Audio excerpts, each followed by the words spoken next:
দুই সপ্তাহের ব্যবধানে চট্টগ্রামের পাইকারি বাজারে মন প্রতি চিনির দাম বেড়েছে 200 টাকা পর্যন্ত, যার প্রভাব পড়েছে খুচরা বাজারে। এজন্য সরবরাহ ঘাটতি ও আন্তর্জাতিক বাজারে দাম বৃদ্ধির অজুহাতকে দুষছেন ব্যবসায়ীরা। এখন থেকে দাম বৃদ্ধির কারণে সামনে রমজানের বাজার নিয়ে উদ্বিগ্ন ভোক্তারা। দেশের ভোগ্যপণ্যের বড় পাইকারি বাজার চট্টগ্রামের খাতুনগঞ্জে 2 সপ্তাহের মধ্যে চিনির দাম বেড়েছে মন প্রতি 150 থেকে 200 টাকা। ব্যবসায়ীরা বলছেন, মাসের শুরুতে প্রতি মন চিনি বিক্রি হয়েছে 5,700 টাকায়, কিন্তু 2 সপ্তাহে তা বেড়ে হয়েছে 5,900 টাকা। এর প্রভাব পড়েছে খোলা বাজারে। মনের উপর 100 টাকা বেড়ে গেছে। ওদের কাছে জিজ্ঞেস করলে ওরা বলতেছে মানে কি ওই কি নাকি আন্তর্জাতিক বাজার বেশি। গত সপ্তাহে চিনির দাম একটু বাড়ছে, মানে ফার্মন প্রতি 100 টাকা করে।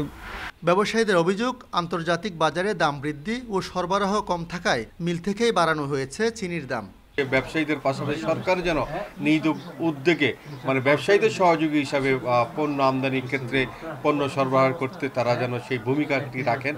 না হলে আমি মনে করি, ব্যক্তিগতভাবে মনে করছি যে রমজানের সংকট তৈরি হবে। এমন অভিযোগ অস্বীকার করে আমদানিকারকরা বলছেন, রমজানকে সামনে রেখে পর্যাপ্ত চিনির মজুত রয়েছে, দাম বাড়ানোর কোনো সুযোগ নেই। আমাদের ডেলিভারি রানিং আছে, ডেলিভারি তো বন্ধ নেই। বন্ধ ছিল তো তখনও তো আমাদের ডেলিভারি চলছে।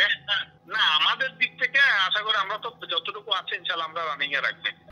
ভোক্তারা বলছেন, আসন্ন রমজানকে সামনে রেখে সুযোগ নিচ্ছে অসাধু ব্যবসায়ীরা। এজন্য এখনই কঠোর নজরদারির দাবি তাদের।